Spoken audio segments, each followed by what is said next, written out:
നമസ്കാരം, എല്ലാവർക്കും ഗുരുകുലത്തിലേക്ക് സ്വാഗതം. ഇന്ന് നമ്മൾ ചിന്തിക്കാൻ പോകുന്നത് ഈശ്വരവിശ്വാസിയുടെ 8 ആശയക്കുഴപ്പങ്ങളെക്കുറിച്ചാണ്. നമുക്ക് നേരെ കാര്യങ്ങളിലേക്ക് കിടക്കാം. ഒന്നാമത്തെ വിഷയം, ഒരുപാട് ഈശ്വരന്മാരെ കൊണ്ടുള്ള ആശയക്കുഴപ്പം. ഈ ചിന്താഗതി തന്നെ തെറ്റാണ്. ഓരോ മതത്തിനും ഓരോ ഈശ്വരന്മാർ, അല്ലെങ്കിൽ ഒരു മതത്തിൽ തന്നെ പല ഈശ്വരന്മാർ. ഈ ചിന്താഗതി തെറ്റാണ്. മതം എന്നാൽ അഭിപ്രായം എന്നാണ് അർത്ഥം. ഈശ്വരനെക്കുറിച്ചുള്ള വ്യത്യസ്ത അഭിപ്രായങ്ങളാണ് മതങ്ങൾ.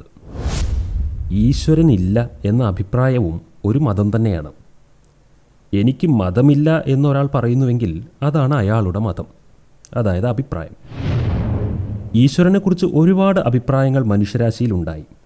അതൊരു തെറ്റാണോ? ലോകത്തിലുള്ള എന്തിനെക്കുറിച്ചാണ് മനുഷ്യന് ഏകാഭിപ്രായമുള്ളത്? എല്ലാത്തിനെക്കുറിച്ചും വ്യത്യസ്ത അഭിപ്രായങ്ങളില്ലേ?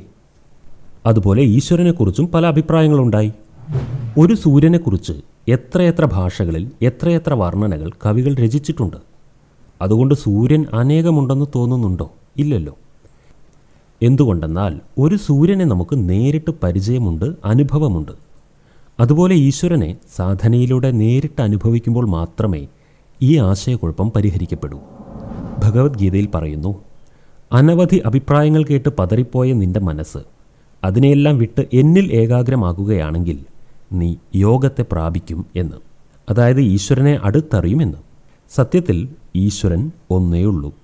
ഒന്നിനെക്കുറിച്ച് പല അഭിപ്രായങ്ങളുണ്ട് എന്നു മാത്രം. രണ്ടാമത്തെ വിഷയം, ഈശ്വരൻ പ്രാർത്ഥനകൾ കേൾക്കുന്നുണ്ടോ എന്ന സംശയം. ഒരു സത്യം പറയട്ടെ, നമ്മുടെ പ്രാർത്ഥനകളെല്ലാം കേൾക്കുകയും അവയെല്ലാം നടത്തിത്തരുകയുമല്ല ഈശ്വരൻ്റെ ജോലി. ഇങ്ങനെയുള്ളൊരു ചിന്താഗതി ആദ്യകാല ഈശ്വരവിശ്വാസികൾക്കുണ്ടായിരുന്നില്ല. ഇത് പിന്നീടെപ്പോഴോ വന്നു ചേർന്നതാണ്. ഈശ്വരൻ എന്നാൽ ധർമ്മത്തെ പുനർസ്ഥാപനം ചെയ്യുന്നവൻ, പതിതരെ പാവനമാക്കുന്നവൻ, ദിവ്യബുദ്ധി പ്രദാനം ചെയ്യുന്നവൻ, മുക്തിദായകൻ എന്നെല്ലാമാണ് അർത്ഥം. ധർമ്മം പുനർസ്ഥാപിക്കാൻ ഞാൻ അവതരിക്കുന്നു എന്നാണ് ഭഗവത്ഗീതാ വചനം. ഒന്ന് ചിന്തിച്ചു നോക്കൂ. ഈ ലോകത്തിലുള്ള മനുഷ്യരുടെ എല്ലാം പ്രാർത്ഥനകൾക്ക് ഘടകവിരുദ്ധ സ്വഭാവമുണ്ട്. തികച്ചും വിപരീത ദിശയിലുള്ള പ്രാർത്ഥനകൾ ഈശ്വരൻ എങ്ങനെ സാധിപ്പിച്ചു കൊടുക്കും? അങ്ങനെയെങ്കിൽ ഈശ്വരൻ എന്തിനാണ് എന്നൊരു ചോദ്യം ഉണ്ടാകുന്നുണ്ടോ മനസ്സിൽ? പറഞ്ഞുതരാം. മനുഷ്യകുലത്തിൻ്റെ കാലക്രമേണയുള്ള അപജയവും തൽഫലമായുണ്ടാകുന്ന ദുഃഖവും മൂർധന്യത്തിലെത്തുമ്പോൾ കാലചക്രം അധർമ്മം മൂലം സ്തംഭിക്കാതിരിക്കാൻ ഈശ്വരൻ കാലചക്രത്തിൽ ഇടപെടുന്നു. മനുഷ്യകുലത്തിന് ഈശ്വരീയ ജ്ഞാനവും ധർമ്മബോധവും യോഗവും അഭ്യസിപ്പിച്ച് ആത്മബോധമുണർത്തിത്തന്ന് പുതിയ കാലചക്രത്തിൽ പുതിയ സാംസ്കാരികത പുനർസ്ഥാപിക്കുന്നു. കൽപ്പത്തിൽ ഒരിക്കൽ, അതായത് 5000 വർഷത്തിലൊരിക്കൽ ഈശ്വരൻ ഈ കർത്തവ്യം നിർവഹിക്കുന്നു. ഈ ഉപകാരത്തെ സ്മരിക്കുവാനാണ് നമ്മൾ ഈശ്വരനെ സ്മരിക്കുന്നത്, അല്ലാതെ പ്രാർത്ഥന നടത്തിത്തരുവാനല്ല. നമ്മൾ പ്രാർത്ഥിക്കുന്നതെല്ലാം പരമമായ സുഖവും ശാന്തിയും പ്രാപ്തമാക്കുവാനാണല്ലോ. ഈശ്വരൻ കാലചക്രത്തിൽ ഇടപെടുന്നതോടെ സർവർക്കും മുക്തിയും ജീവൻ മുക്തിയും പ്രദാനം ചെയ്ത് സുഖശാന്തിയുടെ ആ ആഗ്രഹം പൂർത്തീകരിച്ചു തരുന്നുണ്ട് എന്നതിനാലാണ് ഈശ്വരൻ ആഗ്രഹം പൂർത്തീകരിക്കുന്നവനാണ് എന്ന ചിന്ത മനുഷ്യനിലുണ്ടായത്. ഇനിയൊരു സത്യം കൂടെ പറയാം. അധർമ്മം മൂർധന്യത്തിലെത്തിയ ഈ കാലഘട്ടത്തിൽ ഈശ്വരൻ ഇടപെട്ടുകൊണ്ടിരിക്കുന്നുണ്ട്. അദൃശ്യവും രഹസ്യവുമായ ആ ഈശ്വരീയ കർത്തവ്യത്തെക്കുറിച്ച് കൂടുതൽ അറിയുവാൻ ഞങ്ങളുമായി നേരിട്ട് ബന്ധപ്പെടുക. മൂന്നാമത്തെ വിഷയം, ഈശ്വരൻ കോപിക്കുമോ? അഥവാ ആരെങ്കിലും നിങ്ങളോട് ഈശ്വര കോപമുണ്ടായിട്ടുണ്ട്, അതിന് പരിഹാരം ചെയ്യണം എന്നെല്ലാം പറഞ്ഞാൽ ഉടനെ മനസ്സിലാക്കുക, അവർ നിങ്ങളെ ഈശ്വരൻ്റെ പേരിൽ ചൂഷണം ചെയ്യുകയാണ്. കോപം ഒരു അസുര വികാരമാണെന്ന് ഗീതയിൽ ദേവാസുര സമ്പദ വിഭാഗ യോഗത്തിൽ ഈശ്വരൻ തന്നെ പറയുന്നു. പിന്നെങ്ങനെ ഈശ്വരന് കോപിക്കുവാനാകും? മറ്റുള്ളവരെ കോപം കൊണ്ട് നേരിടുന്ന തരം താഴ്ന്ന വികാരമുള്ള മനുഷ്യരെ പോലെയല്ല ഈശ്വരൻ. ഈശ്വരൻ എന്നാൽ ശാന്തിയുടെ സാഗരമാണ്, സ്നേഹസാഗരമാണ്, പരിശുദ്ധിയുടെ സാഗരമാണ്. ഈശ്വരൻ ഒരിക്കലും കോപിക്കുകയില്ല. ഈശ്വരൻ്റെ കോപം മൂലം നമുക്ക് ബുദ്ധിമുട്ടുണ്ടാകുന്നു എന്ന ധാരണ തന്നെ തെറ്റാണ്. നമ്മുടെ കർമ്മവും കർമ്മഫലവും ഭാഗ്യവുമാണ് കഷ്ടതകളെയും സൗഖ്യത്തെയും നിർണയിക്കുന്ന ശക്തി. നാലാമത്തെ വിഷയം, ഈശ്വരൻ്റെ പേരിലുള്ള ചൂഷണങ്ങൾ. മനുഷ്യൻ കൈയടക്കി വെച്ചിരിക്കുന്ന എല്ലാ മേഖലകളിലും ചില ചൂഷകന്മാരുണ്ടാകും. മനുഷ്യനെ ചൂഷണം ചെയ്യുന്ന വൈദ്യന്മാരും നിയമപാലകരും ഭരണാധികാരികളും കച്ചവടക്കാരും എല്ലാം നമ്മൾ കണ്ടിട്ടുള്ളതല്ലേ. എന്നാൽ ആ മേഖലയിൽ എല്ലാവരും അങ്ങനെയുള്ളവരായിരിക്കില്ല. അതുപോലെ ഈശ്വരനെ ഉപയോഗിച്ച് ചൂഷണം ചെയ്യുന്നവരും ഈശ്വരനാമത്തിൽ ഉദരനിമിത്തം ബഹുകൃത വേഷമണിഞ്ഞവരും നിറയെ ഉണ്ടാവും. അക്കാരണത്താൽ ഈശ്വരനെയോ ഈശ്വരീയ മാർഗത്തെയോ നമുക്ക് തള്ളിപ്പറയുവാനാകില്ല. സത്യസന്ധമായവരെ എങ്ങനെ തിരിച്ചറിയാമെന്നോ? സത്യസന്ധമായി ഈശ്വരീയ മാർഗം കാണിച്ചു തരുന്നവർ നിങ്ങളെ യാന്ത്രികമായ ആചാരങ്ങൾ പണം മുടക്കി ചെയ്യിക്കുവാൻ പ്രേരിപ്പിക്കുകയല്ല ചെയ്യുക, നിങ്ങൾക്ക് ജ്ഞാനം പ്രദാനം ചെയ്യുകയാണ് ചെയ്യുക. സത്യസന്ധർ ഒരിക്കലും നിങ്ങളോട് നിങ്ങൾക്ക് വേണ്ടി ഞങ്ങൾ ഈശ്വരനെ പ്രീതിപ്പെടുത്തി തരാം, അല്ലെങ്കിൽ നിങ്ങൾക്ക് വേണ്ടി ഞങ്ങൾ ഈശ്വരനോട് പ്രാർത്ഥിക്കാം എന്ന ഉത്തരവാദിത്തം ഏറ്റെടുക്കുവാനും ശ്രമിക്കില്ല. അവർ നിങ്ങളെ സ്വയം ആത്മീയമായി ഉയർത്താനുള്ള വഴികളാണ് പറഞ്ഞു തരിക. യുദ്ധക്കളത്തിൽ തളർന്നിരുന്ന അർജുനന് അറിവ് നൽകി ഉണർത്തിയതല്ലാതെ എന്ത് സഹായമാണ് ഈശ്വരൻ നൽകിയത്? അതുപോലെ തളർന്ന മാനവനെ മാനസികമായി ഉദ്ധരിക്കുന്ന കാര്യമാണ് സത്യമായ ഈശ്വരീയ മാർഗദർശികൾ ചെയ്യുക. 5-ാമത്തെ വിഷയം, എല്ലാം ഈശ്വരനാണ് എന്ന ഭക്തിഭാവം. ഇത് ശരിയാണോ? ഈശാവാസ്യമിതം സർവം എന്നത് ജ്ഞാനഭാവത്തിൽ ഗ്രഹിക്കേണ്ട ഒരു മഹാവാക്യമാണ്. പഞ്ചഭൂത പ്രപഞ്ചത്തിൻ്റെ മൂലഭൂതം പഞ്ചഭൂത രൂപേണ കാണപ്പെടുകയാണ്. നാമരൂപമായി കാണപ്പെടുന്ന ഞാനും നിങ്ങളും സമസ്ത ചരാചരങ്ങളും ഈ മൂലവസ്തുവിൽ നിന്നുണ്ടായതാണ്.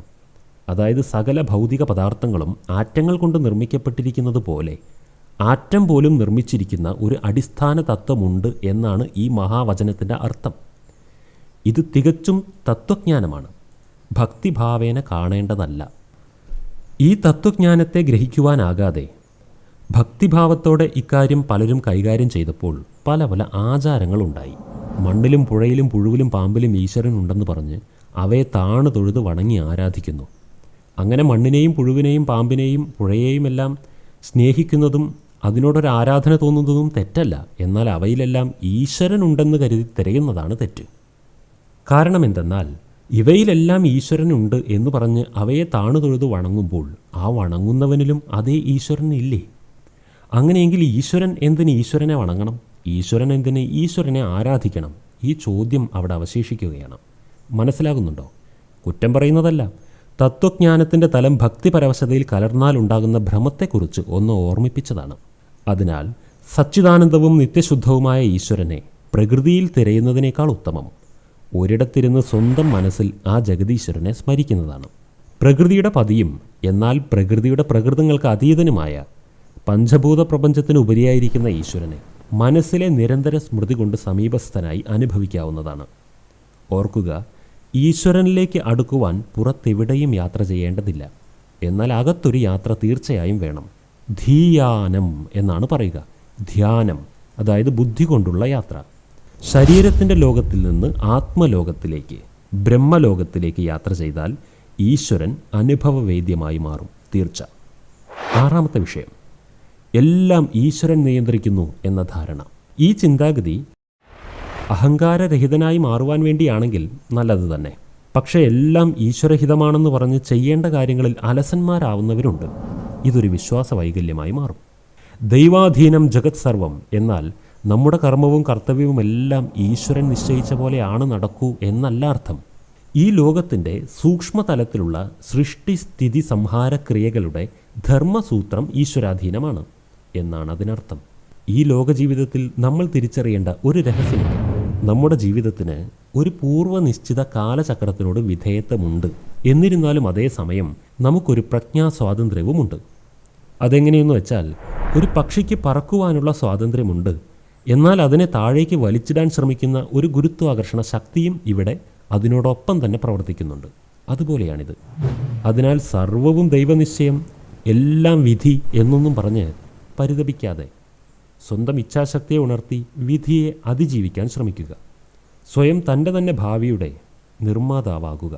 ഇതാണ് ശരിയായ ഈശ്വരീയ മതം. 7-ാമത്തെ വിഷയം, പ്രായോഗികമാക്കാൻ സാധിക്കാത്ത ആചാരങ്ങൾ കൊണ്ടുള്ള ബുദ്ധിമുട്ടുകൾ. അഥവാ ഏതെങ്കിലും ആചാരങ്ങൾ നിങ്ങൾ ഇപ്പോൾ ജീവിക്കുന്ന കാലഘട്ടത്തിൽ, നിങ്ങൾ ജീവിക്കുന്ന സ്ഥലത്തിൽ പ്രായോഗികമല്ല എങ്കിൽ അതിൽ വിഷമിക്കേണ്ടതില്ല. പക്ഷെ പലർക്കും ഇങ്ങനെ ഒരു പരിഭവമുണ്ട്. ആചാരങ്ങളെല്ലാം സ്ഥലകാല പരിമിതികൾ ബാധകമായ കാര്യങ്ങളാണ്. എന്നാൽ ആചാരങ്ങളിലൂടെ എല്ലാം ഉദ്ദേശിക്കുന്നത് മനസ്സിനെ ഈശ്വരാർപ്പണവും ഈശ്വരോന്മുഖവും ആക്കി മാറ്റുവാനാണ്. അതിനാൽ ഇലയോ പൂവോ ജലമോ അഗ്നിയോ പായസമോ ചന്ദനമോ അങ്ങനെ ഒന്നും തന്നെ ഈശ്വരാർപ്പണത്തിന് സാധ്യമല്ലെങ്കിൽ സ്വന്തം ഹൃദയകമലം ഈശ്വരന് സമർപ്പിക്കുക. മനസ്സിൽ ഈശ്വരനെ ഇരുത്തുക, അല്ലെങ്കിൽ ഈശ്വരനിൽ മനസ്സിരുത്തുക. ഇതിലും വലിയൊരു സാധന വേറെയില്ല. 8-ാമത്തെ വിഷയം, അതായത് അവസാനത്തെ വിഷയം, ഗ്രന്ഥങ്ങളിലുള്ളത് മാത്രം സത്യം, മറ്റെല്ലാം തെറ്റാണ് എന്ന ധാരണ. ഒരു കാലഘട്ടത്തിൽ തപസ്സിലൂടെ സ്വാംശീകരിച്ച അറിവും അനുഭവവും അന്വേഷണവുമെല്ലാം സമന്വയിപ്പിച്ച് മഹർഷിമാരും പ്രവാചകന്മാരുമെല്ലാം നമുക്കായി ചില ആത്മീയ രഹസ്യങ്ങൾ സമ്മാനിച്ചു. അനവധി കാലം അത് വായ്മൊഴിയായാണ് പ്രചരിച്ചത്. കുറേ കാലത്തിന് ശേഷമാണ് അവ പോലും വായ്മൊഴിയിൽ നിന്ന് മാറ്റി ഗ്രന്ഥരൂപത്തിലേക്ക് ലേഖനം ചെയ്യപ്പെട്ടത്. അതും പിന്നീട് പല കാലഘട്ടങ്ങളിൽ പലരും പല കാരണങ്ങളാൽ പുനർലേഖനവും ചെയ്തു. പല ഗ്രന്ഥങ്ങളും മൂലകൃതി തന്നെ നഷ്ടമായ അവസ്ഥയിലാണ്. അതിനാൽ ഗ്രന്ഥങ്ങൾക്കും മാറ്റങ്ങൾ ഉണ്ടായിട്ടുണ്ടെന്ന് സാരം. പിന്നെ മറ്റൊരു കാര്യം, ഗ്രന്ഥവചനങ്ങൾക്ക് വിവിധ തരം ഘടകവിരുദ്ധമായ വ്യാഖ്യാനങ്ങളുമുണ്ട്. ദ്വൈതം, അദ്വൈതം, വിശിഷ്ടാദ്വൈതം, ശൈവം, വൈഷ്ണവം, ശാക്തേയം എന്നിങ്ങനെ അനവധി പരസ്പരം ചേരാത്ത ആശയങ്ങൾ ഇതിലെല്ലാം ഉണ്ട്. ഇതൊരു കാര്യം. ഇനി മറ്റൊരു കാര്യം, എങ്ങും പ്രളയജലം നിറഞ്ഞു നിൽക്കുമ്പോൾ ഒരു കിണർ കൊണ്ട് എന്താണ് പ്രയോജനം? അതുപോലെ മാത്രമേ ജ്ഞാനിയായ ഒരാൾക്ക് ഗ്രന്ഥങ്ങൾ കൊണ്ട് പ്രയോജനമുള്ളൂ എന്ന് ഭഗവാൻ ഉപദേശം നൽകിയിട്ടുണ്ട്.